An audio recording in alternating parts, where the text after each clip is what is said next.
Hey everybody, this is Randy Brown for Cameo Man 2021 and the Mayor of Magic. We're doing a little screenwriting live stream here. I'm going to be tackling the 10 common questions that screenwriters may have. And if you have a question, I will be taking it. And then if it's a good question, I'll pause to take a break.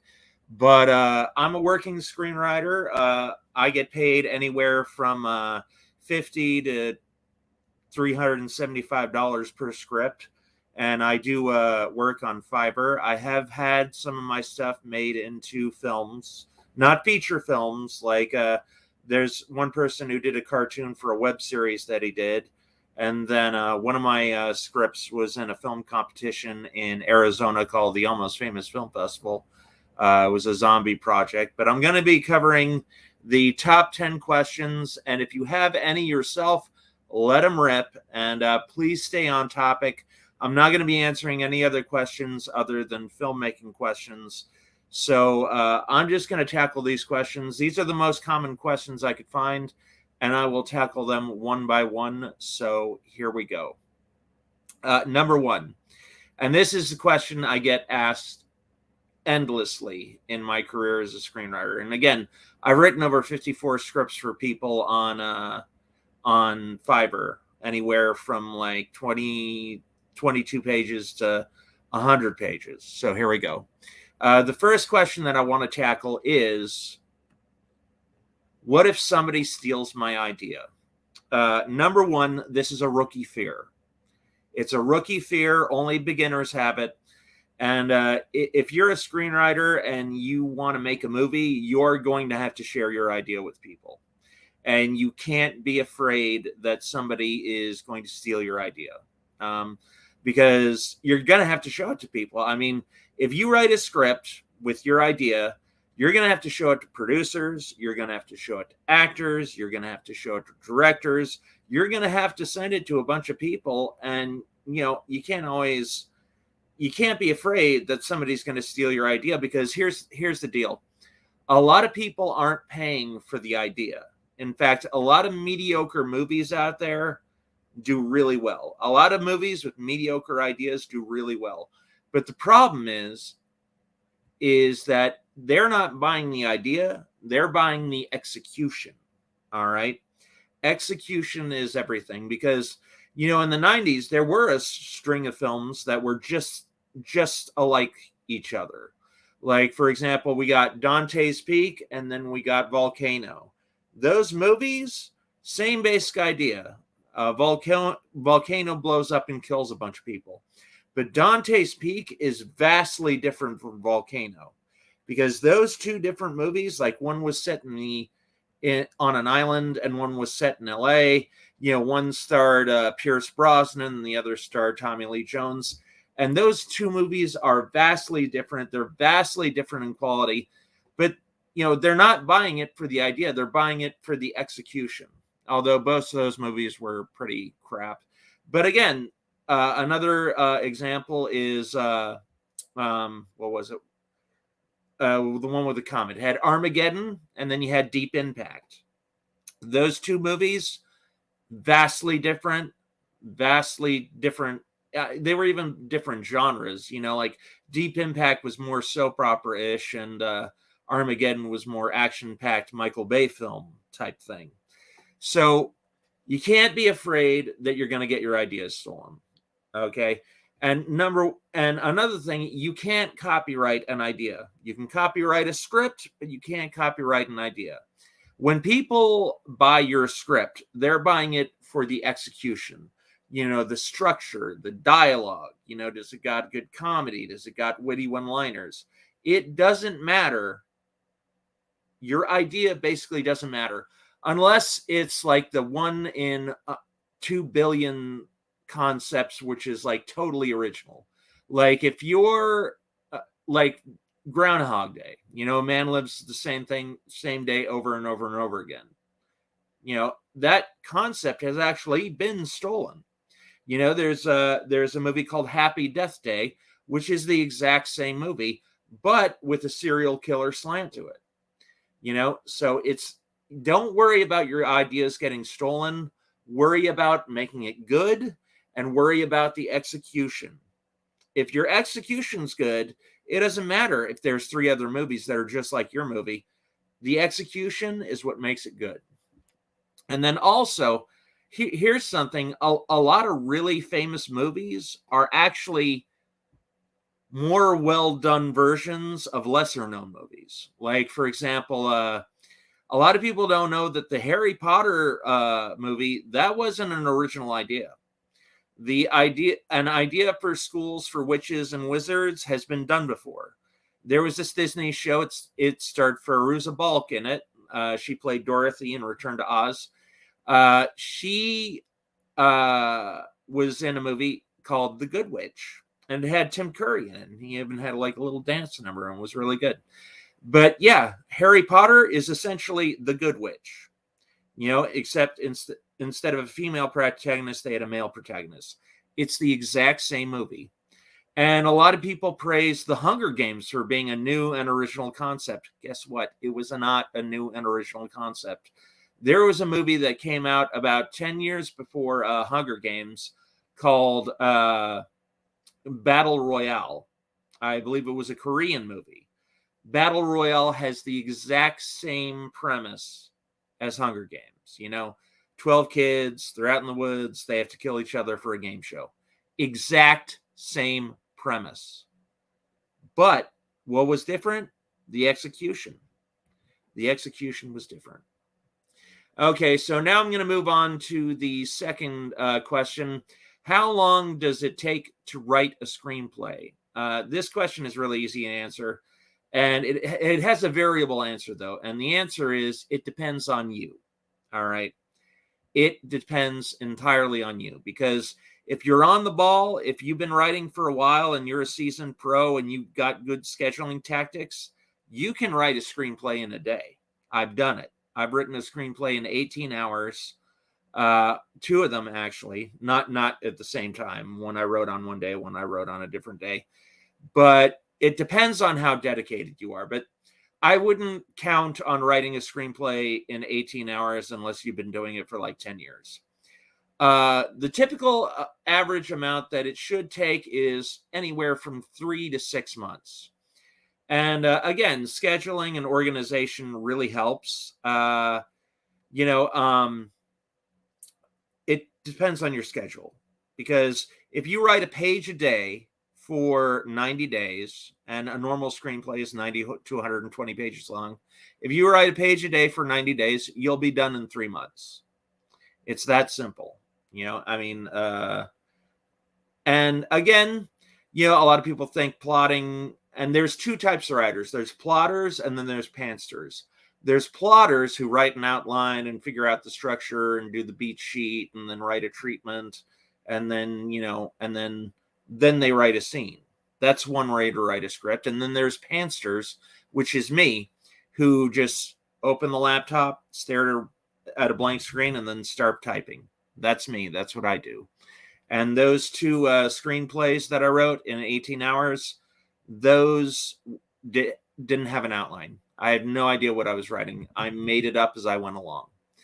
But yeah, it depends on how dedicated you are. If you're dedicated, you can write it in 18 hours.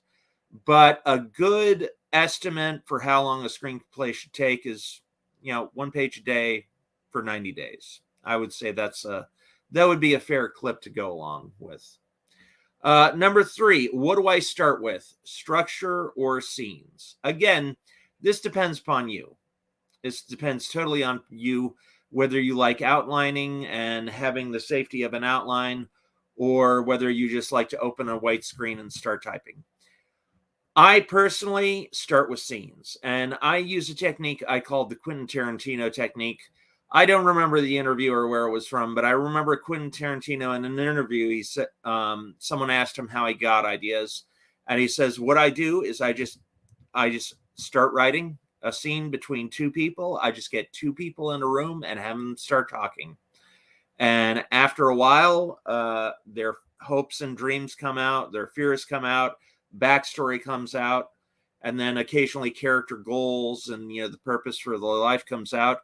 And then eventually, their goal becomes the goal of the screenplay. So, That is the Quentin Tarantino technique. Or you could start with structure. Typically people like to start with a log line, which is a one sentence description of your plot. And with the log line, it's like, a man lives the same day for thousands of years and learns the meaning of true love. That's like Groundhog Day, although he didn't live for thousands of years, but you know what I'm saying. But yeah. And then off the log line, you break it down into 3 acts or 4 acts. And one of the things I want to point out right here, don't worry about acts, all right, unless you're writing a sitcom. If you're writing a movie, do not worry about acts. Worry about writing a good story and where scenes logically fall after the next one. And, one of the things that you need to remember as a screenwriter is to focus on the character's goals, because the character's goals will determine the ending. And the ending should be whether they get their goal or not. It's simple as that. And when you figure that out, once you know what your character wants and your ending, then it's just a matter of connecting A to Z and just filling in the incremental steps before that. So what do I start with, structure or scenes? Again, this depends on you, and you can test it out and you can try both ways and you can see which works best. A lot of people like to use the Blake Snyder beat sheet. You can find that book, Save the Cat, and it gives you the structure of many popular films. But again, if you want to write a wholly original film, you can do whatever you want. And again, to people out there, this is a Q&A. I'm here to answer your questions. Whatever you want to know about screenwriting, let her rip. I'm just covering the 10 most common questions. And then after I work through these 10 questions, I'll be answering your questions. So if you got some screenwriting questions, let me know. And then I'm going to be doing another one of these sometime later in the week in the next 7 days. So what do I start with, structure or scenes? It depends on you, whichever you feel most comfortable with. Number 4, how do I know when my screenplay is ready? This is an interesting question. And again, I have to defer to it depends on you. One thing I would say is if you think your first draft is ready, it's not ready. You need no first drafts are gold, and Hemingway himself said a lot of first drafts are crap. And he didn't use the word crap. He used a much stronger word. But I would say at least write your script twice more. Go over it, edit it, do what you can do, make it the best it can be, and spit and polish it. Make sure. Here's a few things. Number 1, make sure your spelling is correct, because when you send a script out, the producer doesn't read it. The producer has a secretary who reads the scripts, and this person is called a reader. And this person is looking for any reason to throw your script in the slush pile. So if you have misspellings in your in your script, the script reader is going to look at that. They're going to say, oh, that's misspelled. And then if they come up with another spelling mistake, they're going to, oh man, this had a spelling mistake within the first thing. I'm going to trash it. So you need to be very careful. Make sure everything has correct spelling. Make sure your grammar is saying everything you want it to say.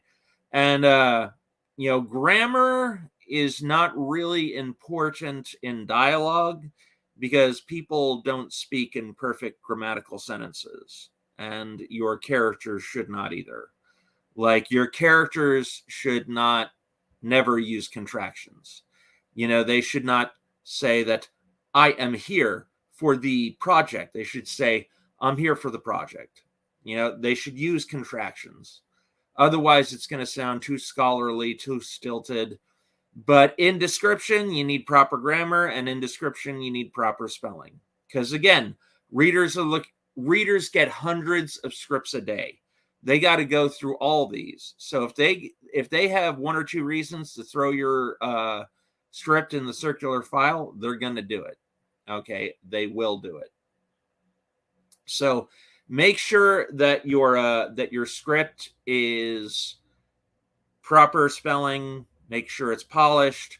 Make sure it's the best it can be. And again, you can hire a reader off of Fiverr.com. They've got beta readers who will read your scripts for you and tell you the strong points and the weak points.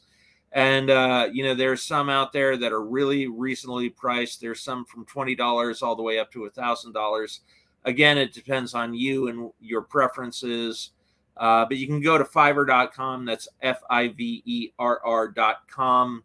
And you can have a reader read your script. Again, prices vary, and you're going to have to search around to find people to fit your budget.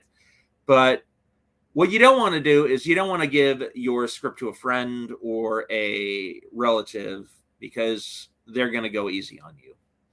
And if they don't go easy on you, you're going to resent that friend or relative if you disagree with what they have said. So find somebody who does not know you, that is objective, preferably someone who is a writer themselves, who has written screenplays, and get their opinion. And if it, and they'll give you like a little box with little categories to tick.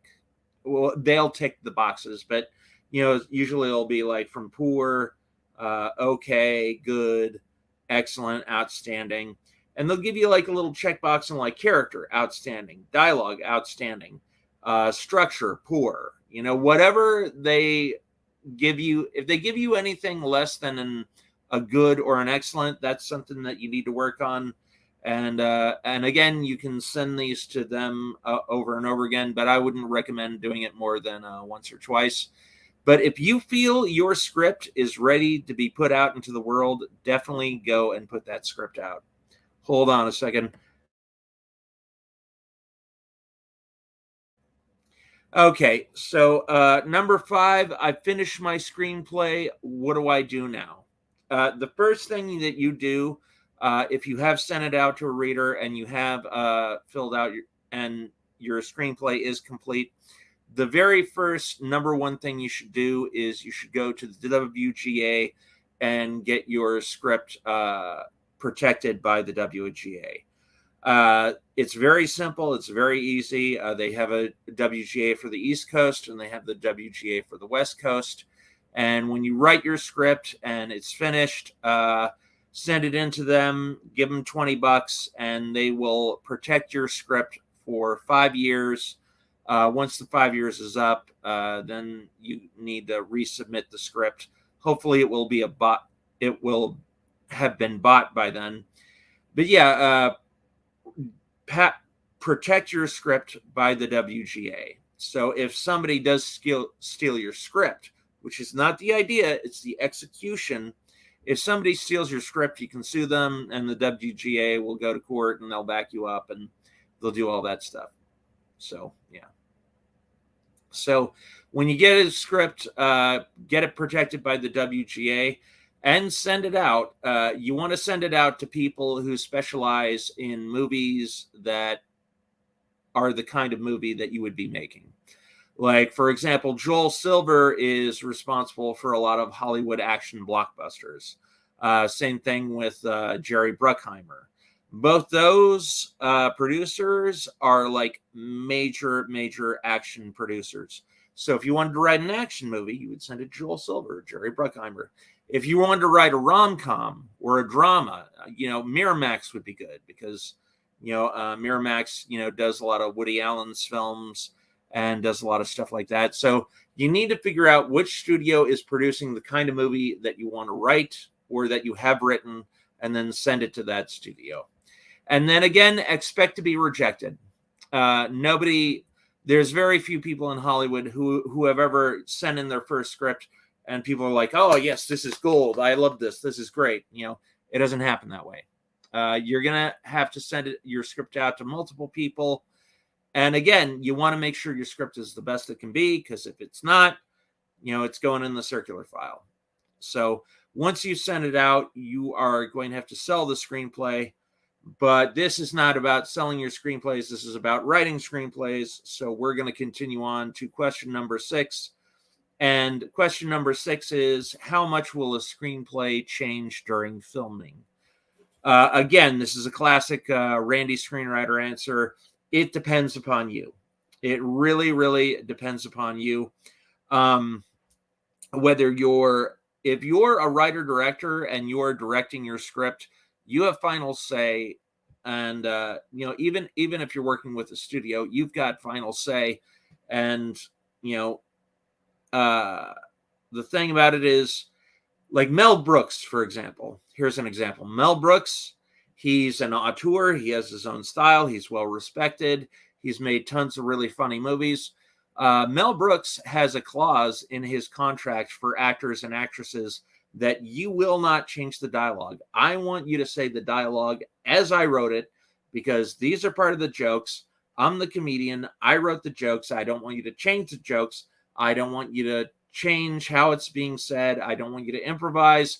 I know it's funny. I don't need you to improvise my scripts for it to be funny. So when you read my script, I want you to read it as I wrote it. That's if you're super famous, if you're Mel Brooks, if you have a lot of clout in Hollywood, if you're rich and you're making your own movie, you can do that. But if you're just a writer who's starting out and only has like 1 or 2 films under your belt, unless those films turn out to be Oscar-winning films, you can expect your script to be changed significantly. For example, I mentioned in the opening how I do scripts for the Almost Famous Film Festival. I did that when I was in film school, and I wrote this zombie comedy film. It had maybe 4 or 5 characters in it. It was about 8 to 9 minutes long, and it had a lot of witty jokes and a lot of witty one-liners. And then when we got to the park where it was supposed to take place, they had hundreds of extras. They managed to score tons of extras, and they were putting makeup over tons of extras. And I was like, wow, this is a lot bigger than I thought it would be. And when I was part of the filming, I helped out filming and shooting and some of the PA work and stuff like that. And then the film got accepted into the film festival. And I was really excited. I was really happy. And when I got into the theater and the movie started playing, I was like, oh my God, they only kept 2 lines of dialogue out of this 8-minute film. And I was pretty PO'd. I was pretty pissed off because, again, I at this time, it was like 2007, 2008. I didn't have a lot of sway. I was not a big person in the industry. I'm still not a big person in the industry, despite doing 50 scripts. But they changed almost every single line of dialogue. They kept 2 of the jokes that I had originally written, and it was a zombie comedy, and all of the jokes fell flat except for 2 lines, and those were the 2 lines that they did not change. So, I mean, if they would have kept the script the way it was and didn't change the dialogue, it might have been a totally different script. But, how much will a screenplay change during filming depends on who you are. Again, if you're the director and the writer and are making your own movie, you can have it your way. Or if you're a lowly screenwriter, you only have 1 or 2 films, and those films weren't Oscar winners, you can expect for directors to change lines. You can expect actors to improvise lines. And then also, again, sometimes during shoots, things come up. Like, an actor is sick for a day and can't do something. Like, for example, on the movie Soldier with Kurt Russell, they had Kurt Russell broke his leg a little bit into filming, and they had to totally change the shoot around him. And then there were some scenes where he was standing and running and jumping, and he broke his leg, so he couldn't do those scenes for that day. So they had to improvise and rewrite the scenes so that he's sitting down, so that he's not running and jumping, and while still maintaining the integrity of the scene. So how much will a screenplay change during filming? Sometimes a lot, sometimes very little. Definitely count on it to change a little. And again, if you're not a screenwriter with a lot of clout, maybe a lot. Here is question number 7. Is it worth taking a screenwriting course? This depends on the course, because there are screenwriting courses that are really good, and there are screenwriting courses that are really crap. Back in like 1999, 2000, 2001, I took a screenwriting course. I think it definitely helped me work on dialogue. And when you do a screenwriting course, it's good because you can get free feedback from everybody in the room. You know, a lot of writers groups read their work when they are in session, and you are going to find that a lot of different people, because it's going to be a diverse group, are going to have different reactions to your scenes. You know, a lot of people are going to have different reactions. And, you know, when you write a movie, you're writing for a certain demographic. But when you're reading your script in a classroom, you're going to get different opinions from the diverse kind of people who are there. And they will offer their own 2 cents. And it's a screenwriting course is sometimes they're worth it because, again, you get different opinions and that will shape your work. And then also a lot of people who teach screenwriting courses are working screenwriters. So they will have some very good input. And a lot of these teachers are hired because they worked in the industry and they know what they're talking about. So is it worth taking a screenwriting course? I would say yes. Find a modestly priced course. There are elective classes that you can take where that means you don't go to college and you take English and math and science and all this. An elective course is you go to the college and you just take that one class and then you just go and do whatever you want the rest of the day. And the screenwriting course that I took was like only on Mondays for like 3 hours, you know, and it's pretty cool. So if you can find a cheap, low price course, I would say definitely take that. And you'll get a ton of input. You'll get, you know, knowledge from a working writer. So yeah, I would say it is worth taking a screenwriting course. All right. Question number 8. What's the path to becoming a professional screenwriter? Well, this is an interesting question. The definition of a professional is somebody who gets paid for the work. And there's many ways to get paid for your work. Now, you could go the traditional route where you join the WGA and you submit your screenwriter, you submit your screenplay to a professional producer, or you could get it done by a local theater company if it's a play. But what I do, the way I got paid, and I make like $3.75 off of screenplays, the way I get paid is I just do it through Fiverr. Fiverr is you just join it and you just set up an account, say, hey, this is what I'll do. I'll write a screenplay for $50 or $100 or however much you think your service is worth. Personally, I'm not a gigantic professional, but I have been paid $3.75 for my scripts. And that is not really expensive as far as screenplays go. But again, whatever your confidence level, if you feel that you can write $1,000 scripts for people, charge $1,000. If you feel like your screenplays are worth $10,000, charge $10,000. And Fiverr will allow you to charge that amount. But the problem with Fiverr is that they take 20% of your income. So with Fiverr, you know, I charge $3.75 for screenplays. So after the 20% is taken out, I only see 300 of that. And then occasionally I'll do deals where, you know, I'll write a screenplay for $100 or $200. And then again, that gets 20% taken out. So you get a big chunk taken out. But again, you can get paid. With Fiverr, it takes about 2 weeks for the payments to process. And then after that 2 weeks, you can get that money directly put into your bank account and then just go hog wild and spend whatever you want. So those are a few paths to becoming a professional screenwriter. One of the things you want to keep in mind is you need a good amount of scripts under your belt before you send out your first screenplay. I mean, like, you need to write 4 or 5 screenplays before you send out that 6th screenplay, which will be your first screenplay that you put into the world. Because if you just, you know, type up a screenplay and then send out your first draft, that's not going to help you. because first drafts, again, Hemingway said first drafts are excrement. He used a much stronger word than excrement, and you definitely need to have some experience under your belt. Don't go into it blind. And again, don't write your first screenplay and say, "Oh man, this is gold." No matter how much you think your first screenplay is gold, trust me, it's not gold. You needed some experience points. You need a few scripts under your belt. Wait until you've written your fourth or fifth script to send out that sixth script to producers. Okay, here we go on the ninth question.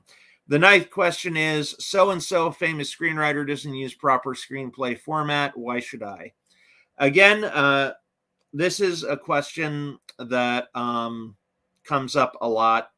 And I've even asked this question before. And the answer is, if you're a famous screenwriter like Quentin Tarantino and you've had movies under your belt like Reservoir Dogs and Jackie Brown and Pulp Fiction, if you have those accolades under your belt, like if you have Oscars under your belt, you can do whatever the hell you want to do. You know, if you are James Cameron, or if you're Quentin Tarantino, or if you're Martin Scorsese, you can write your script in crayon on paper napkins if you want to, and it will get sold. Because Martin Scorsese, Quentin Tarantino, and James Cameron are tried and true filmmakers. They can afford to break the rules because they have the credits, they have the laurels, they have the prizes, they have the awards.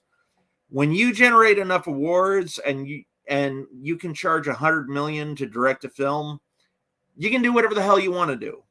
But if you're a first or second time screenwriter and you don't have Oscars and awards under your belt, then you're going to have to take the L, and you are going to have to write it the way that traditional producers and studios want you to write it, is traditional screenplay format. Again, for screenplay formatting, you can get Final Draft or Movie Magic Screenwriter. Celtics is available for a very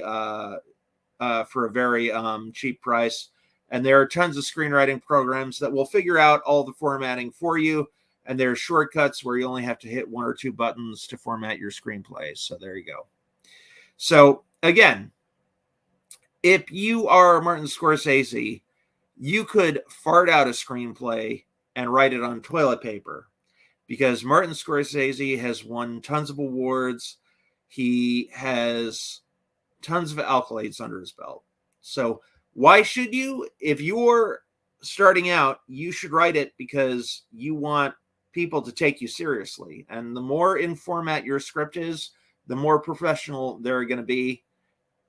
The more professional the producers and studios are going to look at you and do your thing. So here is the last question. And then I'm going to be taking questions from the audience. So the 10th question is, I've seen tons of screenplays with cut twos, camera directions, and underlined slug lines. Why can't I? The reason that you see cut twos and camera directions and slug lines in scripts is that a lot of the scripts that you see online, number one, aren't scripts that were written by the actual author. A lot of these scripts are rewritten by somebody who's like looking at the script and then typing it. And these are not mistakes made by the original screenwriter. These are original mistakes made by the person typing it in onto the computer and making the PDF. Normal screenplays do not have cut twos. They do not have bold slug lines. They do not have camera directions. And a lot of the screenwriting books that you see, that like The Art of the Dark Knight, which I have, which includes the screenplays. And in the Dark Knight trilogy book that I have, the entire book is written in italics, and it's written in a fancy font. Again, screenplay font is Courier New 12-point, no exceptions. And a lot of these books that get made were written by somebody, not the original author, who had typed it out, and and you will see spelling errors, and you will see cut tos, and you will see camera direction, and you will see underlined slug lines. Those are not how they appeared when the screenwriter wrote the script and sent it to a studio or a producer. Screenwriting format is very specific. And one of the things that you want to do is you want to be very studious, and you want to be very strict about screenplay format, because here's the deal. In screenplay scripts, they have the two hmms. And the two hmms are basically this: format and white space. Now, you can open any script, and a producer can open any script, and they can tell just by a glance, not even reading the words, just by a glance, is this person a professional screenwriter? They can tell that because, is it in format? Are they writing in a novel format? Is the dialogue properly spaced? Is it double spaced? Does it use couriered new? Are they writing one or two lines for a description, or are they writing big paragraphs? You can tell just by looking at a page whether the person who wrote it knows screenplay format or not.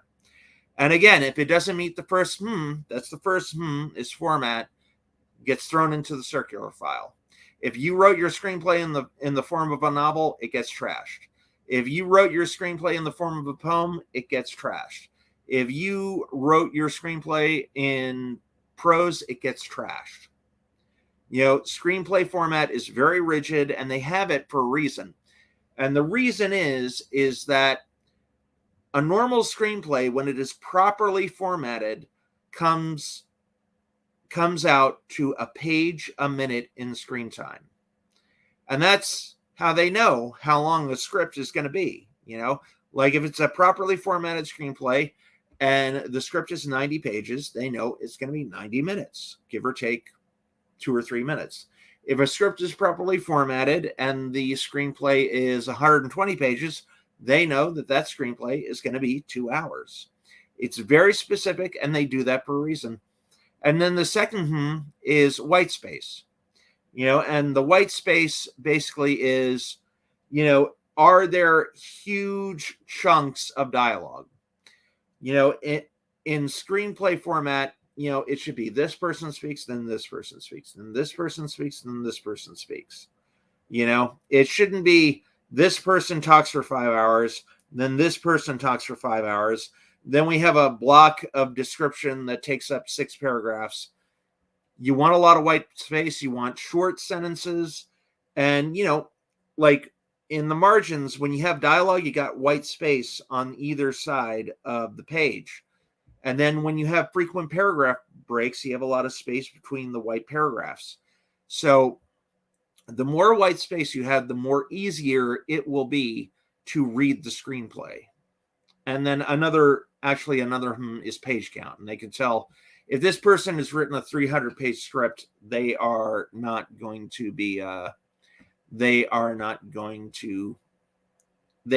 know screenplay format. Now, a normal script should be between 90 and 120 pages long, because most movies are 90 to 120 minutes long. And studios prefer scripts that are shorter. And here's why. Because you can show a 90-minute movie 7 to 8 times during the day. The more showings you get, the more money you get in. If it's 120 pages, that means 120 minutes. You're only going to get to show that movie about 4 or 5 times a day.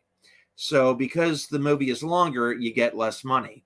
Now, people are going to shout at me, well, what about 3-hour-long movies like Titanic or Justice League or something like that? Well, again, super long screenplays are not for beginners. If you have an epic, you probably have a lot of clout, And in screenplay format, again, you want 90 to 120 pages. If you go over 120 pages, you better have some damn good reasons for doing so. And a lot of these 3-hour movies have a lot of people attached to them that enables it to be a longer movie. Like for Titanic, here's what sold Titanic. What sold Titanic wasn't the script. The reason that James Cameron got a 3-hour movie made is because, number one, he's James Cameron, and you can just slap James Cameron's name on something and people are automatically going to go see it. Number two, it was based on a true story. That this is all part of the package in a screenplay, in a proper screenplay deal. You're going to have a star like Leo DiCaprio, a good director, James Cameron, and then it's based on a true story. And if it's based on a true story or if it's based on a novel, that has a built-in audience and people will want to see it. Thanks a lot, Pierce. Gave me a like.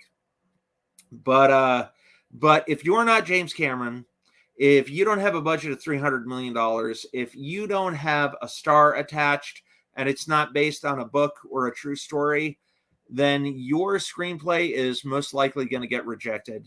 And then also, you need to write a 3-hour movie and get it made. You need to be somebody in the industry. And by somebody, I mean famous, like Quentin Tarantino or, again, James Cameron. He was well known in the industry before he decided to make movies. Well known. I mean, he did Terminator, he did Aliens. Before that, he did True Lies, and that was his success.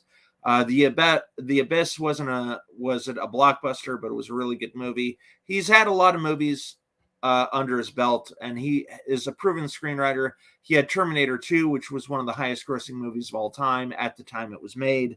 So he had a lot of clout under his belt. But if you're a beginning screenwriter, don't plan on selling a 300-page screenplay. It's not going to happen.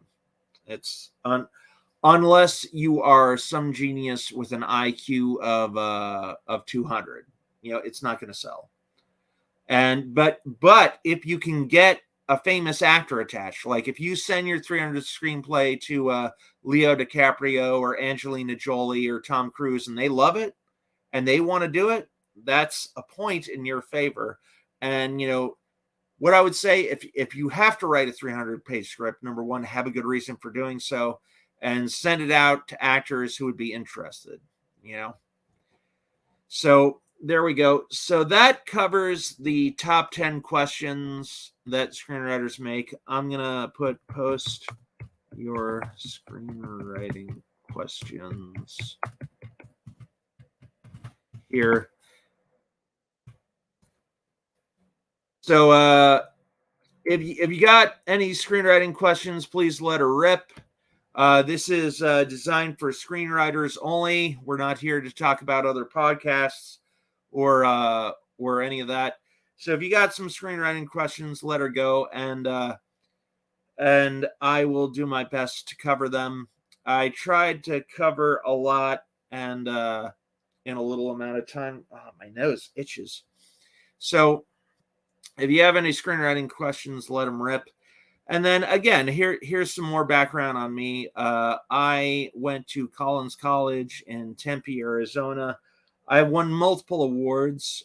Some of my awards have been honorable mention for the Arizona Almost Famous Film Festival.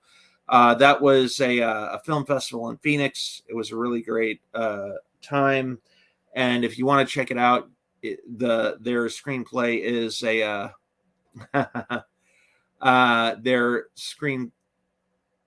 website is the a3f.net. And Dragon asked the question, who is a better screenwriter, you or Fears? I'm not gonna try to be prideful here, but I think I am the better screenwriter because I've written several screenplays, I've sold several screenplays, and Fears is going to get good when he starts to put more work in. See, screenwriting is very tricky because the thing about it is that you need to put the work in. Screenwriting is not a light load. When you write a screenplay, you are committing yourself to 90 to 120 pages. So that is a lot, and if you are reading or writing a screenplay and you get bored by the 10th page, you are not going to do well. You need to be able to read a lot. So you really want to read a lot of screenplays. And again, if you're the kind of person where it takes you 2 months to read a book, or if it takes you 2 months to read 90 pages or even 10 pages, you might want to reconsider your screenwriting goals, because screenwriting is a lot of work. 90 pages is a lot of pages. And I know some people, I'm not going to call them out by names, but I know some people who are only 10 pages into a book and they want to write a 365-page book, or they want to write a movie. And it's like, if you can't read 10 pages in like 2 months, you need to start reading more and you need to start writing more. It's, and here's one thing that I will say to all the screenwriters out there: if you want to write, you've got to read. You have to read. It is not an elective. It's not something that you can take or you cannot take. If you want to be a screenwriter, if you want to be a novelist, you need to read books, and you need to read books in the genre that you're writing in, and you need to have a firm, solid grasp of the industry, and you need to have a firm, solid grasp of spelling, how words are used, how long a typical chapter in a book is, how long a normal scene in a movie is. Like, you need to know all this. And if you've only read one script and you got bored halfway through and you quit, then you are not quite ready to write a screenplay yet. Again, screenwriting is a big commitment, and novel writing is an even bigger commitment. So again, if you get bored after 10 pages and you've only gotten 10 pages into a 29-page book, you need to reassess your thinking, and you either need to read more, write more, or you need to consider a different profession. And again, novel writing is even worse. A normal novel is around 365 pages. But if you do a page a day for a year, you'll have that book done. But one thing that I want to say is about procrastination. And a lot of people ask me, Randy, how do you beat procrastination? Well, here are a few ways to beat procrastination as a writer. One of the ways is to write for just 10 minutes and write garbage, or write a scene that is totally irrelevant to your story. Just to get just to get some momentum. Like, take your characters, put them in a scene that's not in the story or book that you're writing, and just write a little scene to them, and just write for 10 minutes and just let whatever happens happen. And a lot of times you'll end up using these little irrelevant scenes in your story, because sometimes when you don't strive for perfection, you do really well. When you try to write garbage, sometimes that garbage actually isn't garbage and turns out to be pretty good. And sometimes that garbage actually turns out to be gold. So there we go. So my name's Randy Brown for Cammyman 2021 and the Mayor of Magic. If you have any screenwriting questions, drop them in the chat. If you want to know anything about screenwriting and not about anything else, please let me know. I'm going to stay on for 10 minutes longer, and then if I don't have any good questions about screenwriting by then, I'm going to wrap it up. But yeah, so writing garbage is one way to break out of your funk. And then another technique that I use to end procrastination is have planned periods of incubation. And incubation is just spending some time away from your script or your story. Now, you want to have a question in your mind, like, how does character X do such and such? Or, like, let's say I was writing a story about Jack the Ripper and the detective comes to a dead end. I would want a question in my story is, what is the next logical step? And then I would set my story aside for a prolonged period of time. Like, maybe I would set it aside for a day or a week or 2 weeks.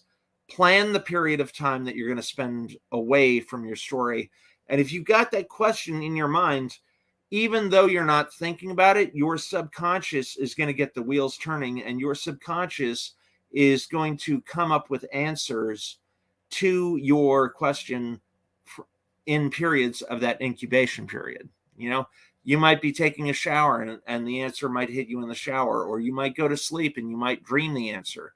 But you want that question before you start the incubation period. And again, an incubation period is just time that you spend away from your script, not writing.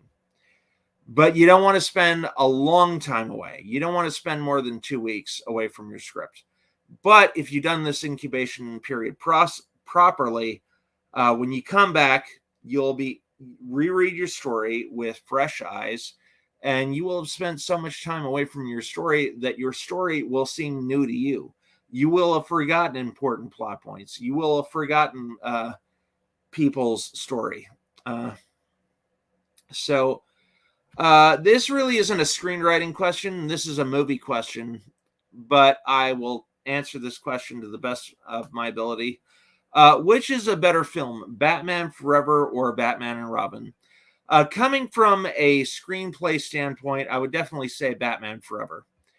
But Batman Forever and Batman and Robin are not without their good points. There are some things I like about Batman Forever. There are some things I like about Batman and Robin. Those are both written by the screenwriter Akiva Goldsman. And I'll say one thing for Akiva Goldsman. There are many things that he did in Batman Forever that are really smart, that seemed totally bizarre and dumb and stupid and outlandish at the time, but now are completely possible and probable. Like in Batman Forever, Enigma finds a way to create a forgery of his boss committing suicide. Now, back in 1995 or whenever this was made, that would have been quite the stretch. But now we have technology such as CGI and deepfake technology where you can literally map another person's face onto your face and it will look like that person. In fact, there's tons of YouTube videos out right now. There's this one person, I don't know what the YouTuber's name is, but he is CGI'd Arnold Schwarzenegger's and Sylvester Stallone's face on many different people.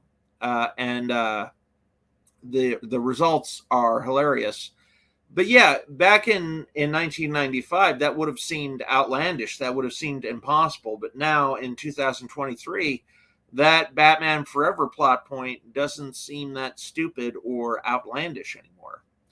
And then here's something, this is in every Batman movie, but I'm just going to mention it here.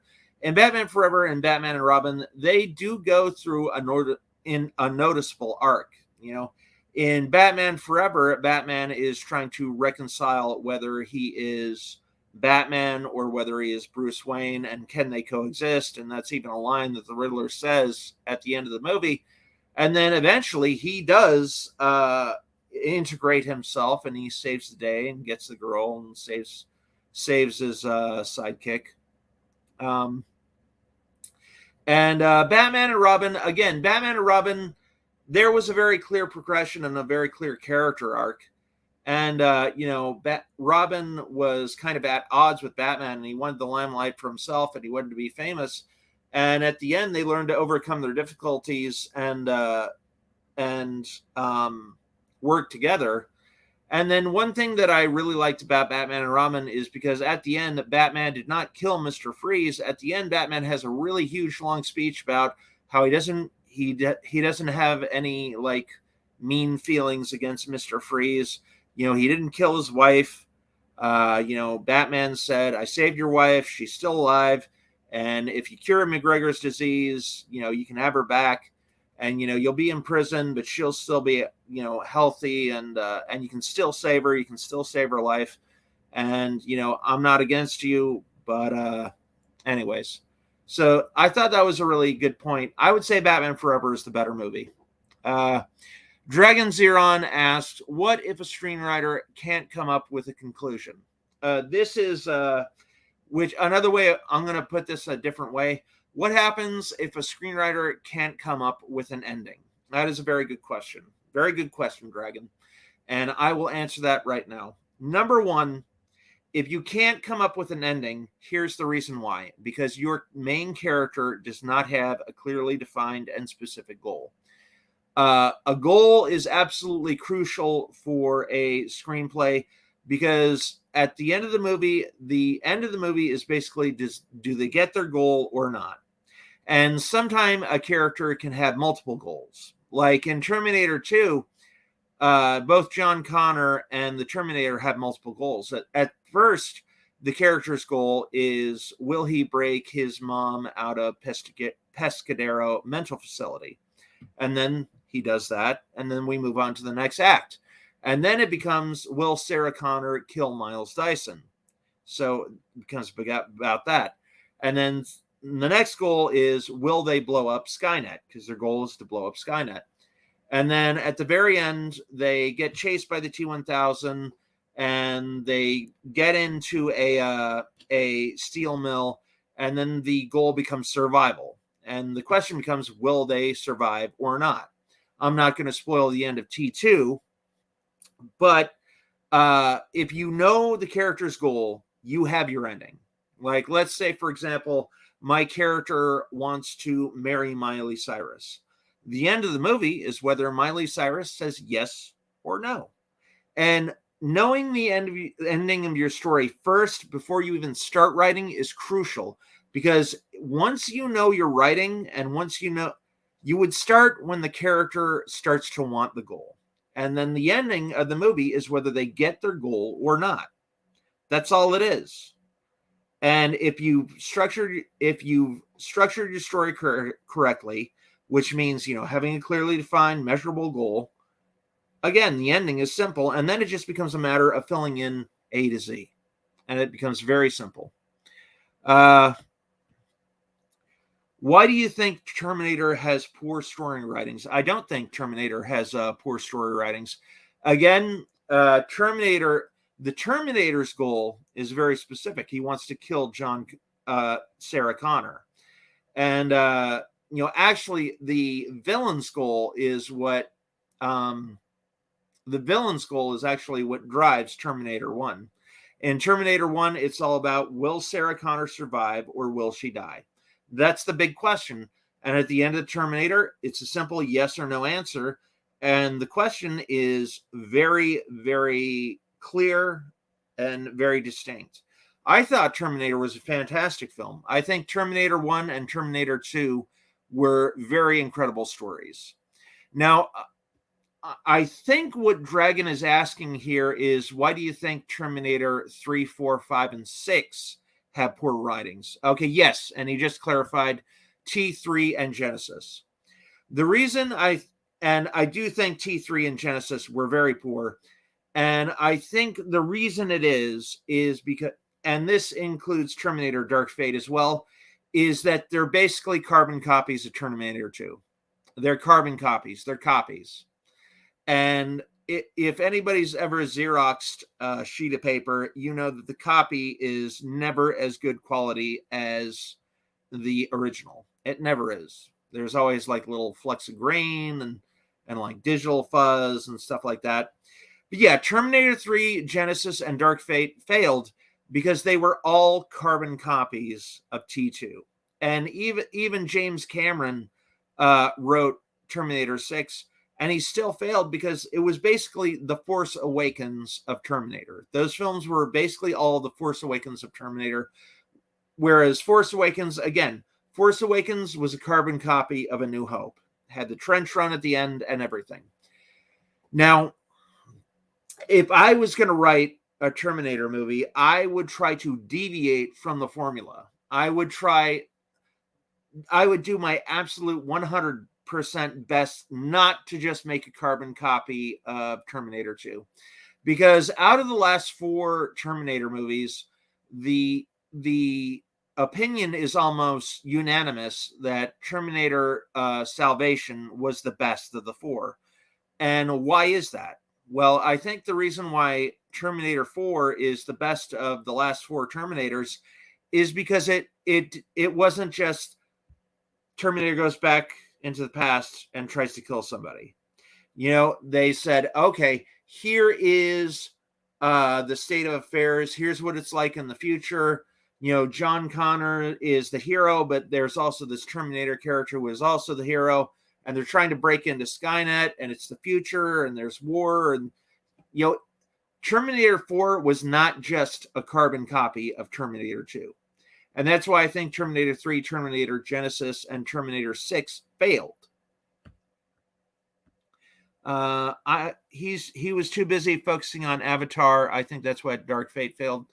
Yes, there is that too. There are other reasons why I think Dark Fate failed. It wasn't just that. Number one, James Cameron, he said his goal with Terminator 6 was to give 50-year-old women, you know, a badass like hero character to look up to. But I think the problem with that thinking is that a lot of 50-year-old women aren't going to go to the movie theater to see an Arnold shoot 'em up movie with time travel and cyborgs and lasers. Like 50-year-old women, that's not their demographic. That's not his demographic. That's not who he's making the film for. And, you know, 50-year-old women did not show up to that movie. I know no 50-year-old woman who said, oh, man, Terminator 6 was a great film. It was awesome. That was one thing. He was going for the wrong demographic. Males from 13 to 25 was really his demographic, and he really dropped the ball in that aspect. And then another reason why I think Terminator 6 failed was the direction.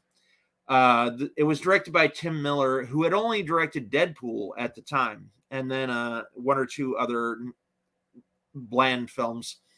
I heard T7 is going to be based off AI. Well, I mean, honestly, Dragon, all the Terminator movies were based off AI.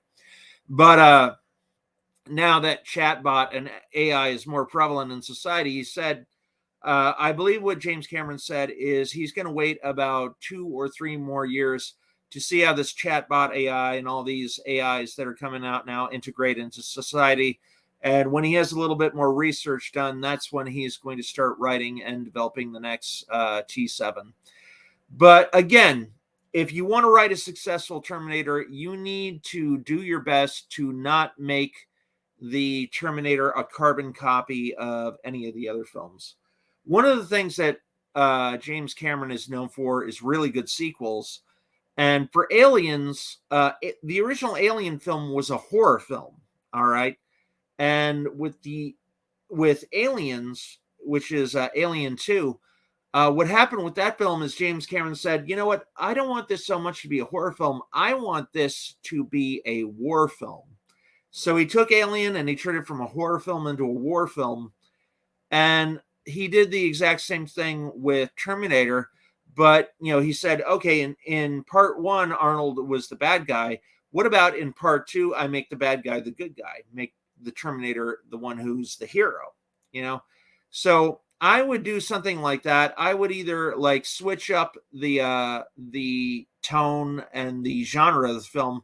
Like maybe instead of the next Terminator film being a Terminator, instead of being an action film or a sci-fi science fiction film, maybe they could turn Terminator into a dark comedy or maybe a romance, you know, maybe like the Terminator that comes back is like a female Terminator, and, you know, she short circuits and she doesn't know why she's there. She doesn't even know she's not human.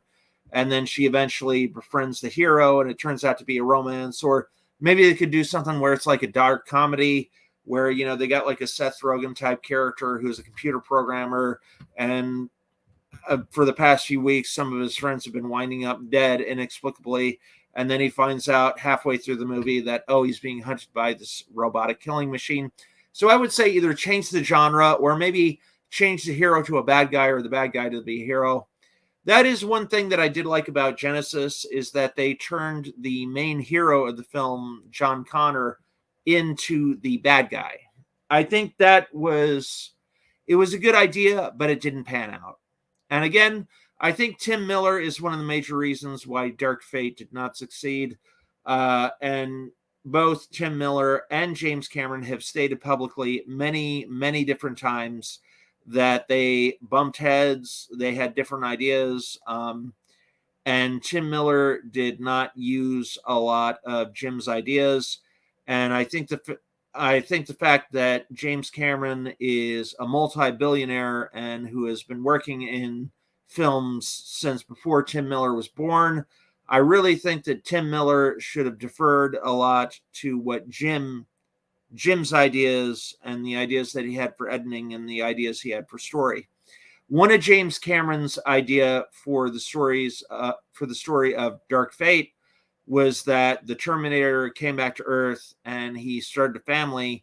And the Terminator is organic, so he does have working body parts, and he impregnated a woman, and that child grew up to be a kid, and then it was all about how this kid had a Terminator for a father. And a lot of people didn't like that idea, but I thought that could have been a sensational story. I think that could have been a sensational angle that I think Tim Miller was wrong not to put in, because imagine growing up as a 15 or 16-year-old child in 2022 or 2023, and then finding out your dad, the person who gave life to you and the person who impregnated your mother, what if you found out that your dad was a killer robot sent from the future? I mean, that to me is a really compelling story idea, and they really didn't use any of that. I mean, they used the part where the Terminator's the father, but, the son was fathered by a different father, and really just the Terminator took over the duties of the father, wasn't actually the father.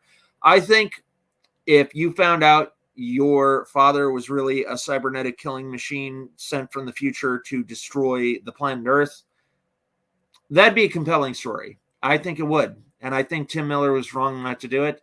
And again, it wasn't just that. There were several editorial changes that James Cameron suggested to Tim Miller, and Tim Miller railroaded him. And, there's even an interview where James Cameron calls Tim Miller willful. And to me, when I hear that, I've been subject to filmmakers who were willful in film school, and that willful just translates in my mind to asshole. It really does. So, I think Tim Miller, he should have deferred to his betters. James Cameron has been around for a really long time. He knows what he's doing. He's made billion-dollar movies. Titanic was one of the most popular movies of all time. Then Avatar was one of the movies that made the most money of all time. So I really think that Tim Miller should have just zipped his lip and just taken direction and done what James Cameron said. But instead, we've got Terminator Dark Fate. And then again, another thing I think was a problem with Terminator 6, particularly, is that it was woke. And a lot of people complained that it was stupid that John Connor dies in the first 5 minutes of the film.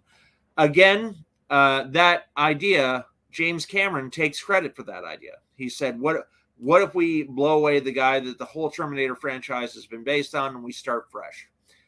Again, I think this concept could have worked if they would have handled it a little bit better. I would have been okay with killing John Connor within the first 5 minutes if they would have met a few criteria. Number one, instead of just like John Connor and Danny Ramos being two totally separate entities, what if John Connor, in his fight against the Terminator, saved Danny Ramos's life, and then the Terminator killed John Connor, and Danny Ramos swore to pick up where John Connor had left off? Really, when John Connor died in Terminator Dark Fate, there was no hurrah. There was no reason why he died. They're just like, I want to just kill this character, so we'll just blow him away, and we won't say anything more about it. But if John Connor's death had been a heroic death, where he would have saved somebody from death, if he would have set a really, even 15 minutes would have been enough to set a really good example for Danny.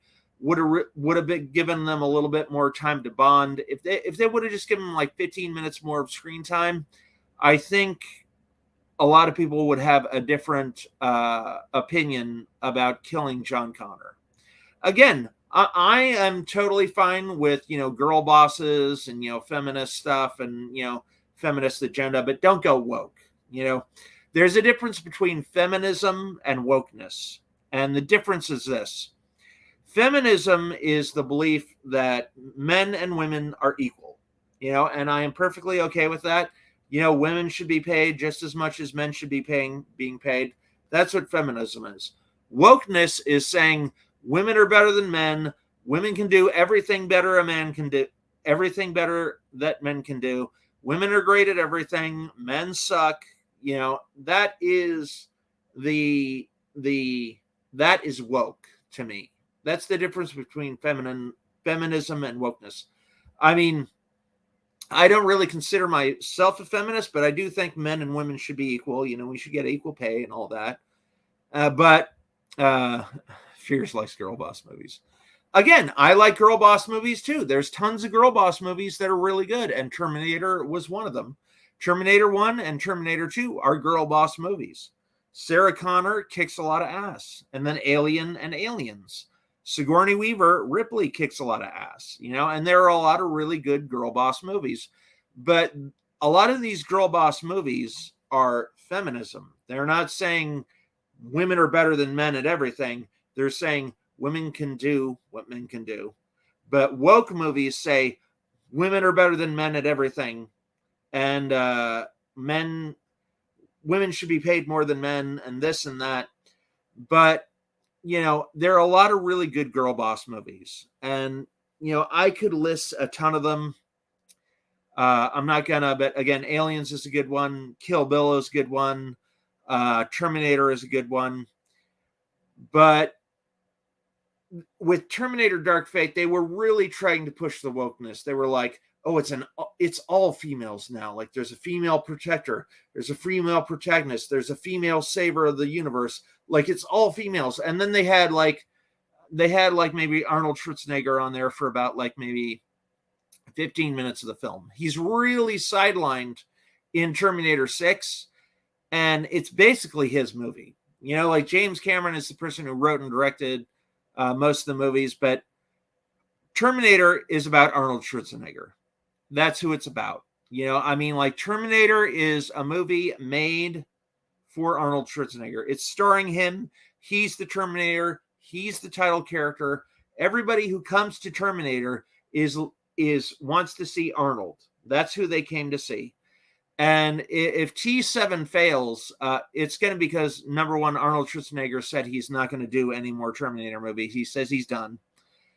But again, if Terminator 7 fails, it's going to be because Terminator 7 was a carbon copy of Terminator 2. They really need to break the mold. And that's one of the reasons why I respect the guy who made the Batman, Matt Reeves. Because Matt Reeves took the Batman in a totally different direction. He did a lot of things that broke the mold. Like, number one, that the Penguin isn't some schlubby little, fat dude who can't defend himself like he was in Batman Returns. Danny DeVito is not an imposing character.